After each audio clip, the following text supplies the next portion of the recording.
During a fight, my daughter-in-law screamed, "I hope you die." My son did nothing. They regretted it when I sold the house I gave them. This is my story of betrayal, survival, and the courage to rebuild from ashes. A tale of how I discovered my own strength at 73, when my son and daughter-in-law tried to erase me from existence. Subscribe and comment below where you're watching from. I remember the exact moment my world shattered. Standing on Eleanor's doorstep, clutching a small suitcase containing the remnants of my life, my face marked with dried tears. "My daughter-in-law wished me dead," I whispered, my voice breaking. And my son just sat there in silence. Eleanor's kind face crumpled with concern as she pulled me inside. I'd known her for all of 3 months, yet she was the only person I could turn to after what happened. 3 months earlier, I had been signing papers for a spacious house in Boston. The ink was barely dry when my brother David, always the cautious attorney, placed his hand over mine. "Keep the deed in your name only, Martha," he advised, his eyes serious behind his glasses. "Robert always had his suspicions about that girl. It's just a precaution." I'd felt guilty then, as if I wasn't fully trusting James and Vanessa, but I reluctantly agreed. When I handed the keys to my son James, his face lit up like Christmas morning. "It's a gift," I told him, my heart swelling with maternal pride. "All I ask is for a small room where I can spend my last years close to you." The words, "last years," haunted me now. At 73, I wasn't expecting many more, but I'd hoped they'd be peaceful, surrounded by family. The trouble started small. My personal items mysteriously reorganized. Dinner plans changed without anyone telling me. My blood pressure pills disappeared, only to reappear days later in different bottles. "Mom, Vanessa is just trying to help with your organization," James would say, distracted whenever I tried to broach the subject. Then came the separate, slower Wi-Fi network, specially for you, Martha, so you won't get confused with passwords. The patronizing smile on Vanessa's face made my stomach turn. One night, I couldn't sleep and wandered toward the kitchen for tea. Vanessa's voice drifted from the living room, where she was speaking on the phone. "It's like taking care of a child, only worse," she was saying, laughing softly. "But the house is worth every second of bearing this burden." I froze, my hand on the wall for support. The words struck me physically, like a slap across my weathered face. I wasn't family to her. I was an obstacle, a burden to be tolerated for material gain. I retreated to my room, careful not to make a sound. Sleep wouldn't come as her words echoed in my mind.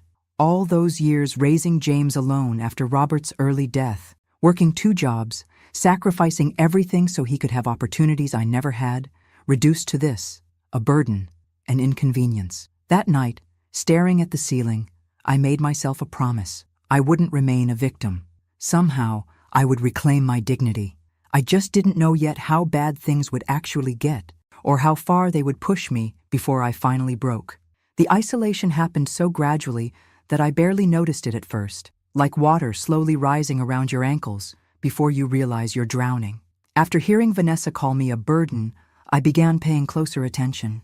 The small indignities accumulated day by day. My morning newspaper disappearing before I could read it. Phone calls from my few remaining friends mysteriously not reaching me. Invitations to family events arriving too late. "Oh, Martha, I told you about the dinner last week," Vanessa would insist, her tone suggesting I was losing my grip. "Don't you remember?"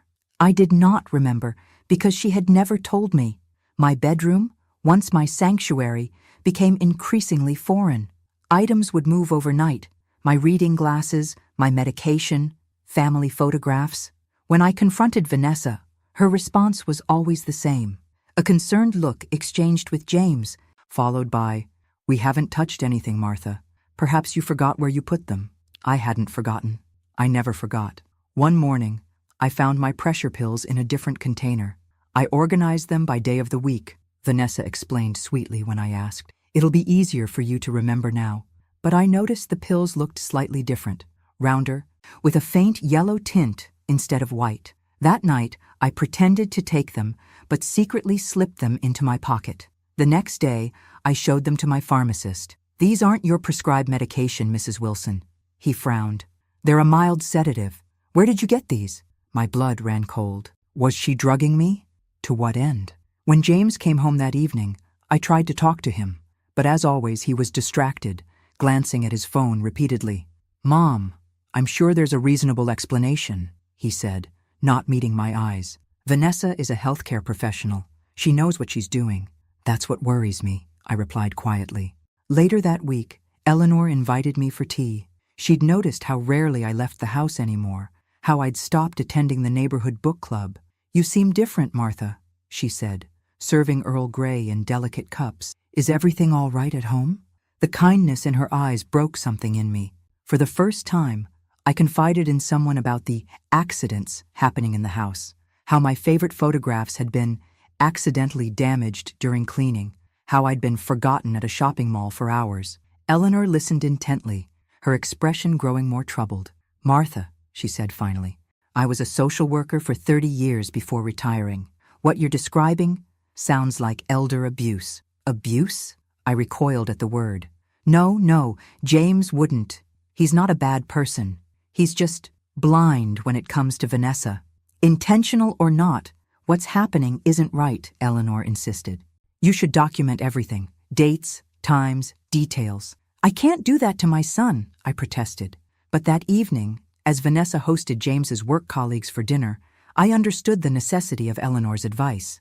Throughout the meal, Vanessa wove subtle insinuations about my confusion and declining mental state, sharing exaggerated or completely fabricated stories. Last week, she tried to cook breakfast at 3 a.m. and nearly burned the house down, she told them, her voice dripping with false concern. It never happened. When I attempted to defend myself, Vanessa looked at me with practiced compassion. "Oh, Martha, honey, that never happened. You're confusing your memories again." The pity in the guest's eyes crushed what remained of my spirit. My word now carried less weight than Vanessa's, even in my own home. That night, I started keeping a journal. The leather-bound journal became my silent confidant. Every misplaced item, every forgotten message, every subtle slight, I documented it all in meticulous detail. Eleanor had given me the journal, along with a small digital recorder. "Just in case," she'd said, squeezing my hand. I felt paranoid using it, but something deep inside warned me I needed evidence, something beyond my own increasingly doubted word. 3 weeks into my secret documentation, I discovered something that made my blood freeze. I was searching for my missing photo album, the one containing irreplaceable pictures of Robert and James when he was small. When I decided to look in James's home office, I rarely entered this room. It was Vanessa's domain now, though technically James's workspace. The door was unlocked that afternoon. Perhaps she'd grown careless, confident in my supposed confusion. The album wasn't there, but tucked in a drawer, I found something equally valuable. A property assessment report for the house, along with handwritten notes about renovation potential and quick sale recommendations. In the same file, glossy brochures advertised Golden Sunset Assisted Living Facility with circled monthly rates and payment options. The truth hit me like a physical blow. They were planning to put me away, sell my house, the house I bought for them, and dispose of me like an inconvenient piece of furniture. But how could they sell property that was in my name? I continued searching, my hands trembling with both fear and anger. In a locked cabinet, the key hidden predictably beneath a potted plant, I found something truly horrifying: partially completed forms for mental capacity evaluation. The document listed various episodes of confusion and erratic behavior, all fabricated. Incidents that never happened, witnesses who likely didn't exist. They were building a case to declare me mentally incompetent. I photographed everything with the small camera Eleanor had lent me, careful to leave no trace of my discovery. That night, I made a decision that went against every maternal instinct I'd ever had. I hid the recorder under the living room coffee table, wedging it into a spot where the decorative molding created a perfect hiding place. I went to bed with a racing heart, questioning if I was overreacting. Maybe there was an innocent explanation. Maybe James was just concerned about my well-being. Maybe.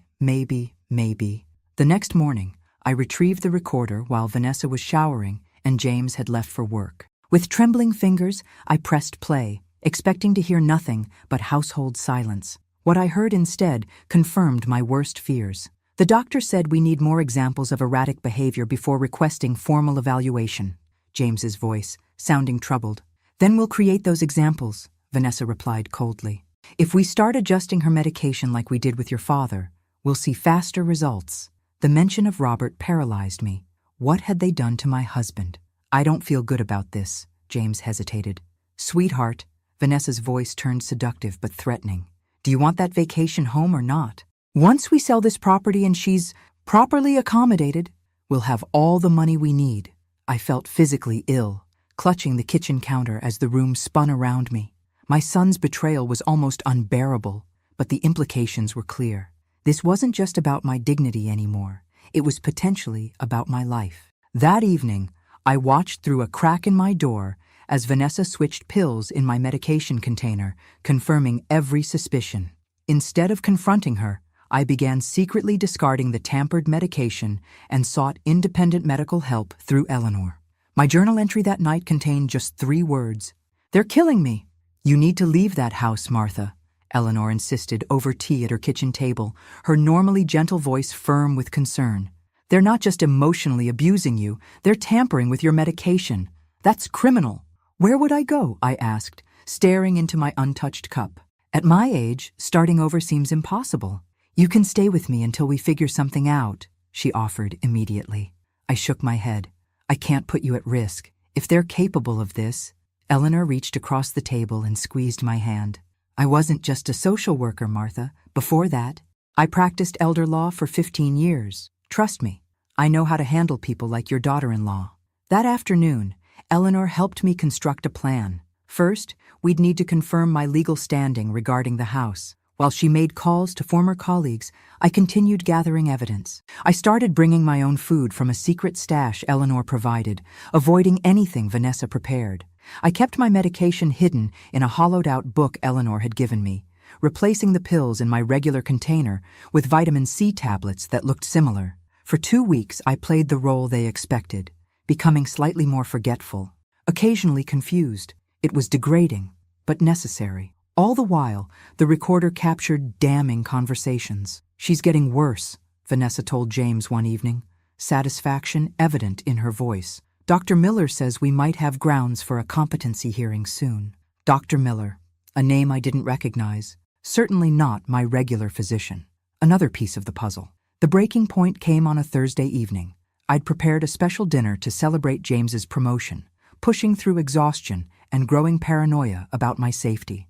I'd spent hours cooking his favorite meal, pot roast with rosemary potatoes, just like I used to make when he was in college. Vanessa arrived home in a foul mood after a tense phone call. She immediately criticized the table I'd set. These plates? Seriously? It's a promotion, not a nursing home lunch. James, visibly uncomfortable with the mounting tension, tried to mediate. Everything looks great, Mom. During dinner, I attempted to join their conversation about James's new colleagues, but Vanessa continuously interrupted or corrected me. That's not what he said, Martha. You need to pay better attention.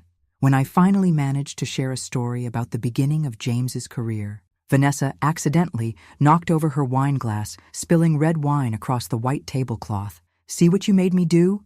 Your rambling distracted me.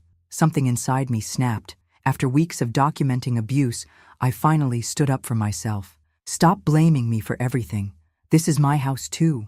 The statement silenced the table. Vanessa, her eyes cold as ice, responded slowly, deliberately. Your house? You're just an ungrateful guest here. I looked at my son, pleading silently. James, are you going to let her speak to me this way? His silence was deafening. Emboldened by James's cowardice, Vanessa stood, leaned across the table, and spat the words that would change everything. I hope you die soon. It would be a relief for all of us. I stared at my son, silently begging him to defend me, to say anything. He simply lowered his head, his silent complicity more painful than any words could have been. That night, I didn't sleep. I listened to their muffled argument through the wall, Vanessa's voice dominant and unapologetic, James's weak protests eventually surrendering. By morning, I knew exactly what I needed to do. I called Eleanor at dawn. It's time, I told her. I need to disappear. I left on a Tuesday morning. Vanessa had an early shift at the hospital, and James had already departed for work after barely acknowledging me at breakfast. The timing couldn't have been better. My escape plan was simple but effective. I packed only essentials into a small suitcase, Important documents, medications, a few clothes, and the irreplaceable mementos I'd managed to hide from Vanessa's organizing. On my bed, I left a handwritten note. You wished for my death. To you, I am now dead. Eleanor was waiting in her car around the corner. My heart pounded as I closed the front door behind me, half expecting Vanessa to materialize and stop me. But the street remained quiet as I walked away from the house I'd purchased with my life savings, a gift that had become my prison. You're doing the right thing, Eleanor assured me as we drove to her home. This isn't abandonment, it's self-preservation. Eleanor's tidy colonial house became my sanctuary. She converted her guest room into my temporary bedroom, complete with a small desk where we could work on what she called Operation Justice. First thing, Eleanor said, spreading papers across her dining room table. Let's examine your legal standing. She'd contacted her former law partner, Richard, who specialized in elder law. He arrived that afternoon with a younger attorney named Michael, who had experience with financial abuse cases. Mrs. Wilson, Richard began, his voice gentle but professional. Based on the documents you provided, the situation is clear. The property is legally and completely in your name. But I gave them the house, I protested weakly. Did you formally transfer the deed? Michael asked. Well, no. I just gave them the keys and told them it was a gift. The attorneys exchanged knowing glances. Mrs. Wilson, Richard explained, verbal gifts don't transfer legal ownership. Without a deed transfer, the house remains yours to control. They never asked to transfer the title, Eleanor realized aloud. They just assumed, or were planning to get it through other means, Michael added grimly, pointing to the competency evaluation forms I'd photographed. My mind raced with implications. The house was still mine. I had power I didn't realize. What can I do? I asked. You have options, Richard replied, from simply asking them to leave to selling the property outright. I need time to think, I said, overwhelmed by possibilities. Later that evening, Eleanor and I were reviewing my journal entries when my phone buzzed with a text from Vanessa. This pathetic drama is getting old. Come back and clean up the mess you left behind. Something hardened inside me. For months they'd manipulated, gaslighted, and plotted against me. They'd wished me dead. And now they expected me to return, like an obedient dog. I've made my decision, I told Eleanor, showing her the message. They need to understand the value of what they had only when they lose it. The next morning, Richard helped me draft a formal eviction notice. The property would be listed for sale immediately, with the stipulation that the current occupants had 30 days to vacate. Are you sure about this? Richard asked. Once we file these papers, there's no going back. I thought of James's silence at the dinner table. Of Vanessa's cold wish for my death, of the tampered medication. I'm sure, I said firmly, but there's something else I need to know first. What's that? Eleanor asked. Vanessa mentioned doing to Robert what they were trying to do to me. I need to understand what happened to my husband. Michael nodded gravely. I have a contact at Memorial Hospital where your husband was treated. Let me see what I can find out. That afternoon, I did something I hadn't done in months. I stood in Eleanor's garden, face turned toward the sun, and breathed freely. For the first time since Robert's death, I wasn't just surviving, I was fighting back. My phone buzzed again. Another text from Vanessa. James is worried. Stop being childish and come home. I deleted the message without responding. Let them worry. Let them wonder. Their false concern couldn't touch me anymore. I was no longer their victim. I was becoming their reckoning. 3 days into my disappearance, Michael arrived at Eleanor's house with a thick folder tucked under his arm. His expression was grave as Eleanor ushered him into the living room where I waited. Mrs. Wilson, I found something concerning about your husband's medical records, he began, sitting across from me. The hospital was reluctant to share information, but my contact owed me a favor. He opened the folder and spread several documents on the coffee table between us. During Mr. Wilson's final weeks, there were multiple incident reports filed by a nurse named Sarah Jenkins. She documented unexplained discrepancies in your husband's medication logs. My throat tightened. What kind of discrepancies? Dosages that didn't match physician orders, pain medication administered ahead of schedule, notations that appeared altered. Michael pointed to highlighted sections on the reports. Nurse Jenkins suspected tampering, but before an investigation could begin, she was transferred to another unit after a complaint was filed against her. Let me guess, Eleanor interjected. Vanessa filed the complaint. Michael nodded grimly. Accused her of incompetence and unprofessional conduct. I closed my eyes. Memories of Robert's final weeks flooding back. He had deteriorated so quickly at the end. The doctors had called it a natural progression of his illness. But what if? Are you saying Vanessa may have accelerated my husband's death? The words felt impossible. Monstrous. I can't prove it definitively, Michael replied cautiously. But these records show a pattern that raises serious questions, especially combined with what you've documented about your own medication. We should go to the police, I said, anger rising like a tide. Without concrete proof, it would be your word against hers, Richard warned, having joined us midway through the conversation. And James would testify against me, I finished, the bitter truth settling in my stomach like lead. My own son would side with the woman who may have hastened his father's death. There's a more effective approach, Richard suggested. Use the legal power you still hold over the house to force them out while we gather more evidence. Eleanor took my hand. Martha, I know you want justice for Robert, but we need to be strategic. I nodded slowly, the shock giving way to resolve. If they had done to Robert what they attempted with me, justice would come, but in my time, on my terms. That evening, we finalized our plan. The house would be listed with a trusted realtor the following day. The eviction notice was prepared, to be delivered in precisely calculated timing. One more thing, Eleanor suggested. We should place a small obituary in the local paper. An obituary? I asked, confused. For you, Martha Wilson. Eleanor smiled slyly. Nothing fraudulent, just vague enough to create the impression you've passed away while legally remaining above board. The idea was both shocking and oddly satisfying. 2 days later, a small notice appeared in the Boston Herald. Martha Wilson, 73, passed peacefully after a brief illness. Private services held at family's request. That same day, I signed papers to list my house for sale.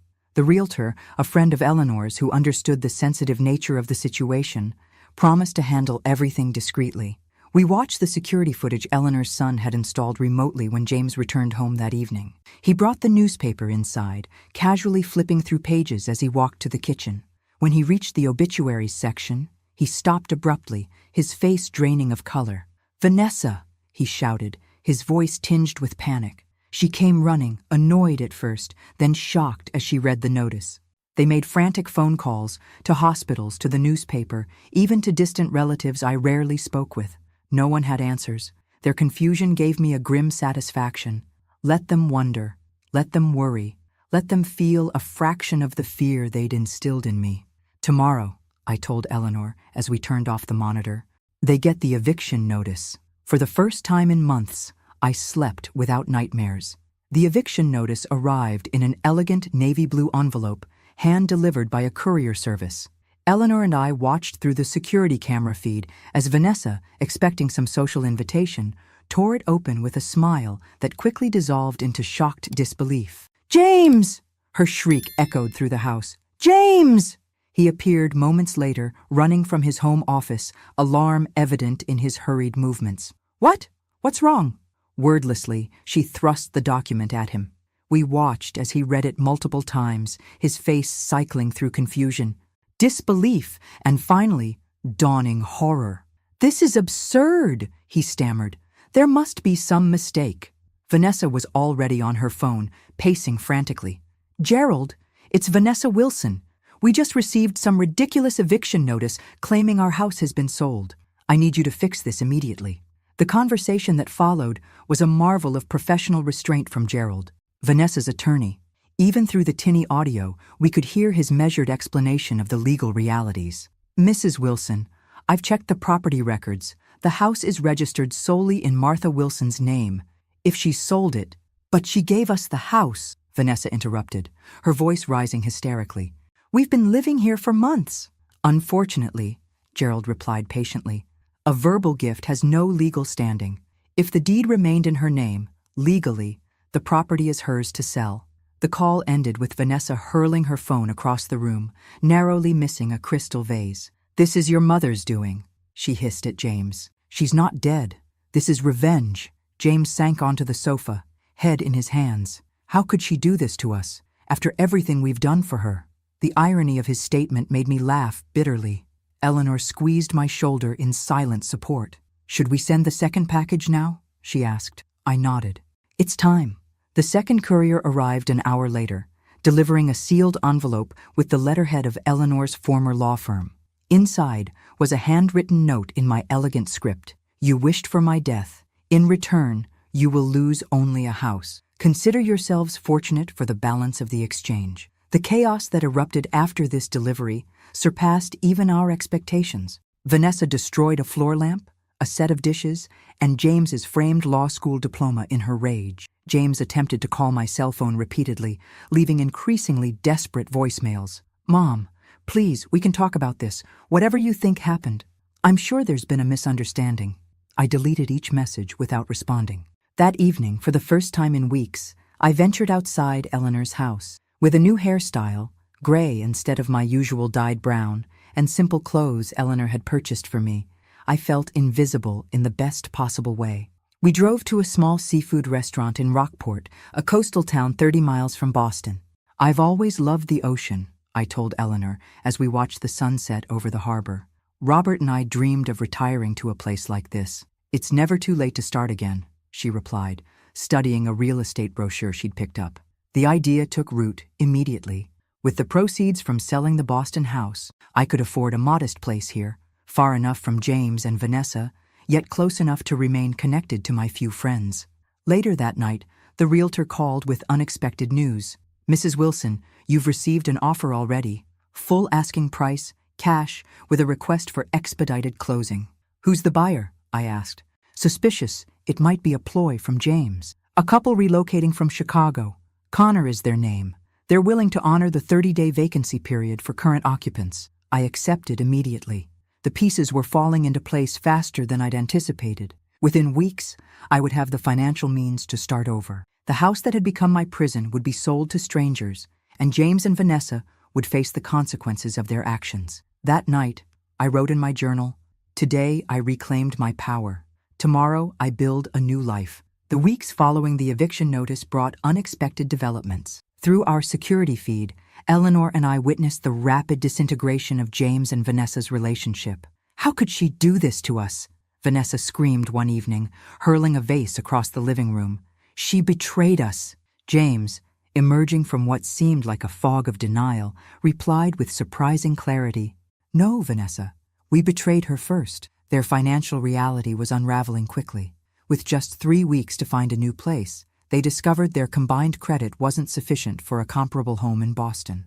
Friends they'd reached out to for temporary housing mysteriously became unavailable after hearing why they needed to move. "Someone's been talking," Vanessa accused, pacing the kitchen like a caged animal. She didn't know that Eleanor had quietly reached out to their social circle, sharing just enough of the story to ensure no doors would open easily. Meanwhile, my own life was transforming. The house sale was proceeding rapidly, and I'd found a charming cottage in Rockport with a view of the harbor.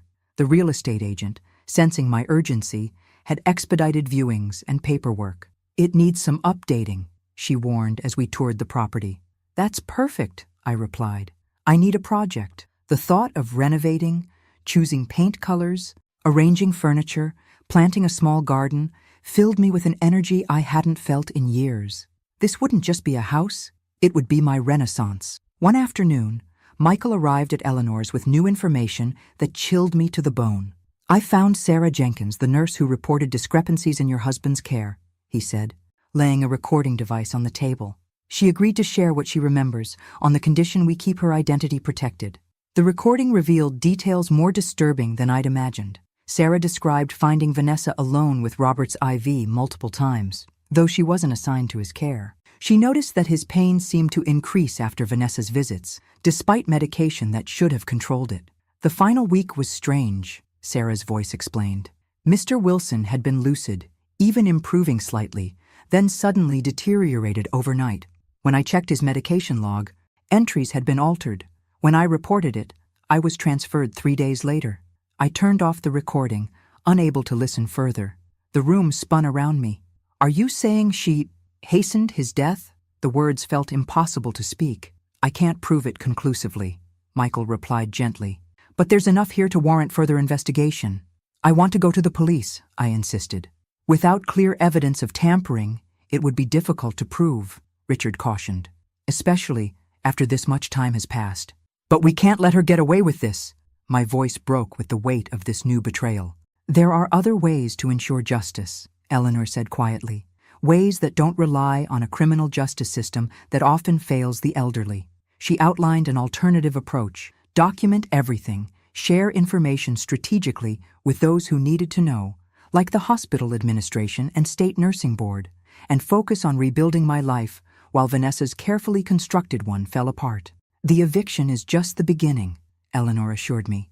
Once she loses the foundation of security you provided, everything else will follow. The next day, we received word that James had been spending hours at the public library, researching legal challenges to evictions. His efforts would be futile. Richard had ensured every document was ironclad, but I felt a twinge of sadness imagining my son scrambling for solutions. That evening, I signed the purchase agreement for the Rockport cottage. The closing would align perfectly with the Boston house sale, allowing me to move directly from Eleanor's to my new home. As I signed my name with a steady hand, I felt Robert's presence beside me, approving. If he had indeed been a victim of Vanessa's machinations, this was part of his justice, too. I wish you could see this new beginning, I whispered to his memory, but I'll enjoy it enough for both of us. 2 weeks before the eviction deadline, Eleanor and I made a bold decision. With Richard's legal guidance, we arranged for my personal belongings to be removed from the Boston house while James and Vanessa were at work. Are you sure about this? Eleanor asked, as we watched the movers load boxes into their truck. It feels like poking a hornet's nest. They've had weeks to contact me properly, I replied. All I've received are James's manipulative voicemails and Vanessa's threatening texts. They don't deserve more consideration than this. The movers had strict instructions. Take only items from my bedroom and the boxes in the attic, clearly marked with my name. Everything else would remain untouched. I wasn't interested in the furniture or appliances I'd paid for. Those could go with the house. I wanted only my personal history, the artifacts of my life before this nightmare began. That evening, our security feed captured James and Vanessa's reaction upon discovering my empty room. Vanessa seemed merely irritated at the intrusion, but James sat on my stripped bed for nearly an hour, holding an old photograph that had fallen behind the nightstand, one the movers had missed. For the first time since my departure, I saw genuine regret in my son's expression.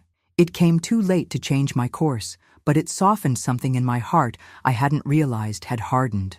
The next morning brought unexpected news. Michael called, his voice urgent. Mrs. Wilson, I've been in contact with the state nursing board. Without mentioning names, I described the medication discrepancies in your husband's case and your own experience. They're very interested in speaking with you. Will it lead to an investigation of Vanessa? I asked. Potentially, yes, especially if we can locate other patients with similar experiences. The possibility of holding Vanessa accountable for Robert's treatment kindled a fire in me. That afternoon, I gave a detailed statement to a nursing board investigator, providing dates, medication names, and all the evidence I'd gathered. The investigator seemed particularly disturbed by the recorded conversation about adjusting my medication like we did with your father. This suggests a pattern of behavior, she noted grimly. We take these allegations very seriously, Mrs. Wilson. Meanwhile, the closing date for both properties approached. My Rockport cottage would be mine in just 10 days, and the Boston house would officially belong to the Connors a week after that. Eleanor helped me shop for essentials for my new home, practical things like kitchen supplies and linens, but also small luxuries I'd denied myself for years. A plush reading chair, artwork for the walls, garden tools for the small plot overlooking the harbor. You deserve this, she insisted, when I hesitated over what felt like extravagances. After everything you've been through, you deserve joy. The concept felt foreign after months of being made to feel burdensome. Unwanted joy. Could I really claim that again at 73?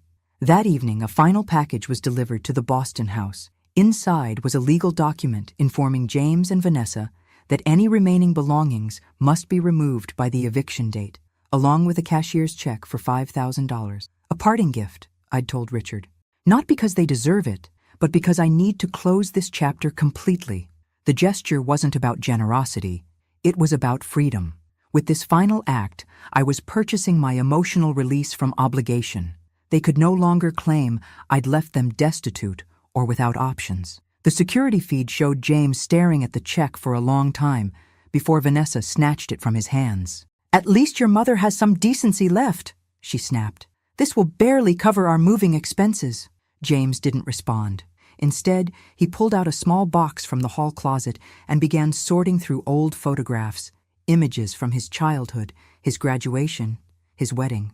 His fingers lingered on a picture of us together on his 10th birthday, both of us grinning beside a homemade cake. For a moment, I wondered what might have been if he'd found his voice earlier, stood against Vanessa's manipulations. But the past couldn't be rewritten.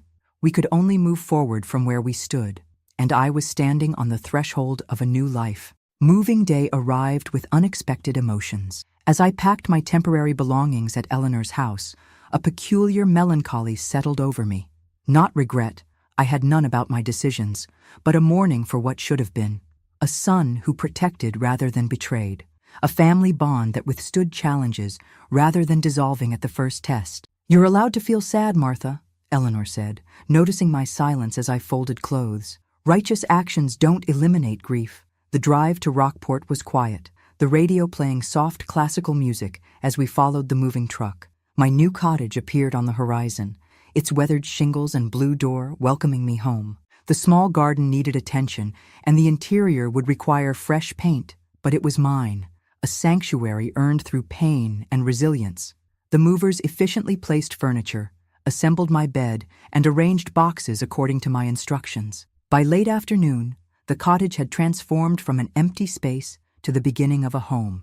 Eleanor stayed to help unpack essentials, hanging curtains and organizing the kitchen while I arranged my bedroom. "Will you be all right alone tonight?" she asked as evening approached. "I think I need to be," I replied. "This first night should be just me." After she left, I sat on my new porch overlooking the harbor, watching fishing boats return as the sun set. The sea air filled my lungs, salty and clean, washing away the stifling atmosphere that had surrounded me for too long. That night, I slept soundly for the first time in months, without fear of tampered medication or whispering voices beyond my door. Morning brought a call from Richard. "I have news," he said without preamble. "The nursing board has opened a formal investigation into Vanessa's professional conduct. They've already spoken with 3 former colleagues who corroborated concerns about her medication handling practices." "Will they contact her current employers?" I asked. "They already have. She's been placed on administrative leave pending the investigation." I should have felt vindicated, but instead, a strange hollowness filled me. Consequences were beginning, yet they felt distant from my new reality. Later that day, Michael arrived with more developments. "James and Vanessa had a significant argument last night," he reported, based on our still active security feed. "It appears he found something in the attic while packing, your items that they claimed were lost or damaged." He showed me footage of James confronting Vanessa with a box containing my supposedly destroyed photo albums, jewelry, and personal mementos she'd hidden away. "You told me these were ruined in the water damage," James accused, his voice cracking. Vanessa's dismissive shrug spoke volumes. She didn't need them anymore. They were just collecting dust. "They weren't yours to decide about," James shouted, perhaps the first time I'd heard him stand up to her. The argument escalated until Vanessa delivered a devastating truth. "This marriage was a transaction, James. You offered stability and asset potential. I provided companionship. The arrangement is no longer advantageous." She announced she'd accepted a position in Chicago, leaving the following weekend, with or without him. "Take what you want from this mess," she said, gesturing around the house. "I'm done playing house with a spineless mama's boy and his vindictive mother." The footage ended with James alone in the living room, surrounded by half-packed boxes, his face showing the dawning realization of his complicity in destroying what mattered most. That evening, I walked along the Rockport shoreline, processing these developments. Unlike the fierce satisfaction I'd anticipated, I felt strangely detached. Vanessa's unraveling career and their fractured marriage seemed like distant news about strangers. What consumed me instead was the cottage waiting for my return, the garden beds I would plant come spring, the walls I would paint in soft coastal colors, the neighbors I'd begun to greet on my morning walks. I'd expected revenge to taste sweet. Instead, it tasted like salt air and possibility. When I returned home, I found a simple envelope in my mailbox. Inside was a faded photograph of James as a teenager, standing proudly beside the science fair project I'd helped him build. On the back, in his handwriting, "I'm sorry for everything. No return address, no plea for forgiveness or reconciliation, just an acknowledgement." I placed the photo on my mantle, neither hiding it nor giving it prominence. Like James himself, it would exist in my life, acknowledged but no longer defining my days. The first frost of autumn touched Rockport, glazing my garden in delicate white. 3 months had passed since I moved into the cottage, and already it felt more like home than the Boston house ever had. I'd painted the walls in shades of blue and cream, planted hardy shrubs that would bloom in spring, and established a routine that centered me. Morning coffee on the porch, afternoon walks along the harbor, evenings with books or conversations with my new neighbor Claire, a retired literature professor who shared my love of mystery novels. Eleanor visited every other weekend, bringing news from Boston that increasingly felt like updates about characters in a book I'd once read but was no longer invested in. Vanessa moved to Chicago last month, she reported during one visit. The nursing board investigation is still ongoing, but she found work at a private clinic where they either didn't check references or didn't care. "And James?" I asked, the question still causing a slight tightening in my chest. "Still in that small apartment in Cambridge. He's been quieter on social media. Someone mentioned he's seeing a therapist." I nodded, feeling neither satisfaction nor sorrow. It was simply information about a life that had diverged from mine. That afternoon, while organizing my study, I discovered Robert's old address book. Flipping through it, I found entries for friends we'd lost touch with over the years, colleagues from his university days, neighbors from our first apartment, extended family members who drifted away. An idea formed. I began making calls, reintroducing myself to voices from the past. Many were surprised to hear from me, especially when I explained my new circumstances. "You live in Rockport now?" Robert's former department chair, Thomas, exclaimed. "My sister has a summer home there. Next time I visit her, we should have dinner." One by one, connections reawakened. By the end of the week, I'd arranged 3 visits and joined a book club through one of Robert's former colleagues who now lived in neighboring Gloucester. Life was expanding again, radiating outward from my cottage by the sea. Then came the envelope, thick cream stationery, my name in familiar handwriting, James. I let it sit unopened on my kitchen table for 3 days, circling it like some volatile object that might explode if handled incorrectly. Finally, on a stormy afternoon when the sea crashed against the rocks below my garden, I made a pot of tea and opened it. Inside was a multi-page letter and a small key. "Mom," it began simply. He wrote of his gradual awakening to what had happened, how Vanessa's manipulation had been so subtle he'd barely noticed his own transformation from protective son to complicit enabler. He described the shame that now kept him awake at night, the therapy sessions where he was learning to recognize the patterns of emotional abuse he'd not only allowed but participated in. "I don't expect forgiveness," he wrote toward the end. "I don't deserve it, but I need you to know that I understand now what I did and what I failed to do. The key enclosed is to a storage unit where I've placed Dad's things that I managed to save from the house. His watch, his books, his collection of vinyl records. They belong with you. No request to meet, no plea for reconciliation, just an acknowledgement and a return of what should have been mine all along." I folded the letter carefully and placed it in my desk drawer. The key I hung on a hook by the door, not yet decided whether I would use it. That evening, as rain lashed against my windows, I called Eleanor.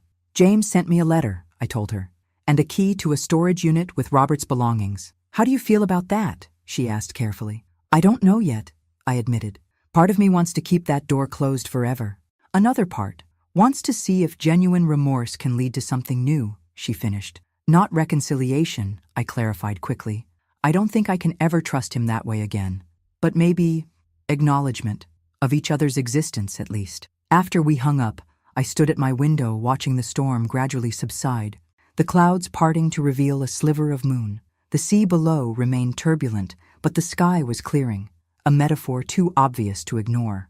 I took the key from its hook and placed it in my purse. Tomorrow, I decided, I would drive to Boston and see what remained of Robert's legacy. Not for James, but for myself. For the memories of a life before betrayal had rewritten everything. Some doors needed to be opened, if only to finally close them properly. The storage unit was in Cambridge, a small climate-controlled space in a modern facility.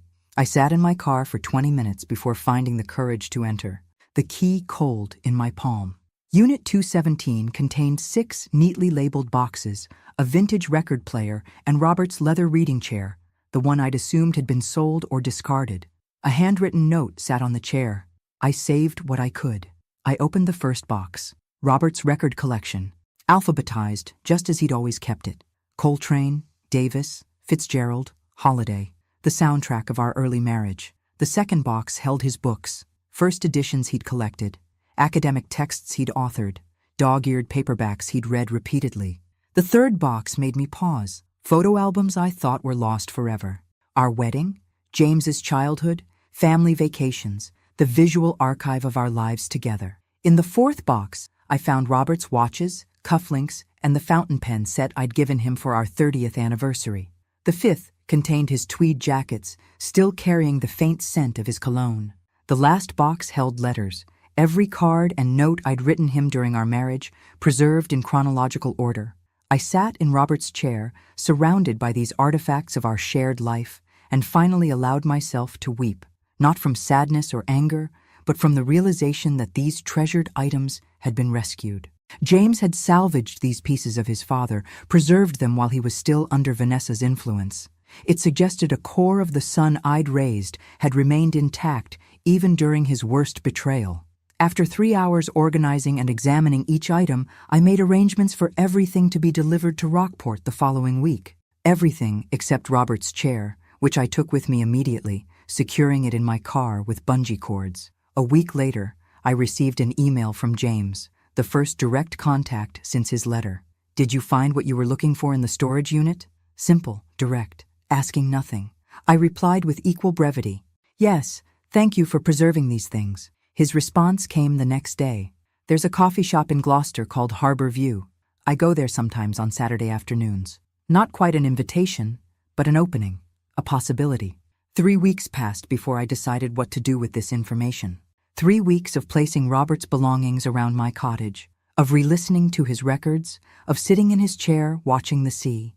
3 weeks of quiet conversations with Eleanor about forgiveness, boundaries, and the possibility of selective reconciliation. On a crisp December Saturday, I drove to Gloucester. Harborview. Cafe was small but elegant, with windows facing the water. I spotted James immediately, sitting alone at a corner table, staring into his cup. He looked thinner, older, his shoulders slightly stooped. He hadn't noticed me yet. I watched him for a moment. This man who was my son, but also a stranger. The boy I'd raised. The man who had betrayed me. The person now sitting alone, waiting for something. Perhaps for me, perhaps just passing time. I approached his table. He looked up, eyes widening with surprise. I didn't think you'd come, he said, half rising. Neither did I replied honestly, taking the seat across from him. Silence stretched between us, filled with unspoken words. You look well, he finally said. Rockport agrees with you. Yes, I nodded. I've found peace there. More silence. Mom, he began, his voice catching. I know I don't deserve your forgiveness. I raised my hand, stopping him. You're right, you don't. He flinched but nodded. But deserving has nothing to do with forgiveness, I continued. Forgiveness is something I give myself, not you. It's about releasing the hold that anger has on me. Have you? He asked softly. Forgiven me? I'm working on it, I answered truthfully. Every day. I took a sip of water, gathering my thoughts. Do you know what hurt the most, James? Not Vanessa's words, your silence. When she wished me dead, you said nothing. His eyes filled with tears. I know. I have no excuse. No, you don't, I agreed. And I may never completely trust you again. But you're still my son. I reached into my purse and removed a small wrapped package. This was your father's pocket watch. He would want you to have it. James stared at the package but didn't take it. I don't deserve this either. No, I said, placing it on the table between us. But it's yours nonetheless. We talked for an hour, not about reconciliation or the future, but about simpler things. My garden, his new position at a smaller law firm, books we'd read recently, the boundaries of our new relationship forming with each careful sentence. When I rose to leave, he asked, Can I call you sometime? Yes, I said. Not often, not yet, but sometimes. Walking back to my car, I felt neither triumph nor closure, just the quiet acknowledgement that life continues to evolve, that relationships transform, that healing comes not from grand gestures, but from small moments of truth. That evening, I sat in Robert's chair on my porch, watching the winter sun set over the harbor. The chair fit perfectly in the space I'd created, just as I now fit perfectly in my new life. Not because everything had been resolved or forgotten, but because I had finally learned what truly belonged to me, my dignity, my choices, my power to define my own worth. The betrayal that nearly destroyed me had instead become the foundation for something unexpected, a life built entirely on my own terms. And that, I realized, was the most profound victory of all. Thanks for listening. Don't forget to subscribe and feel free to share your story in the comments. Your voice matters.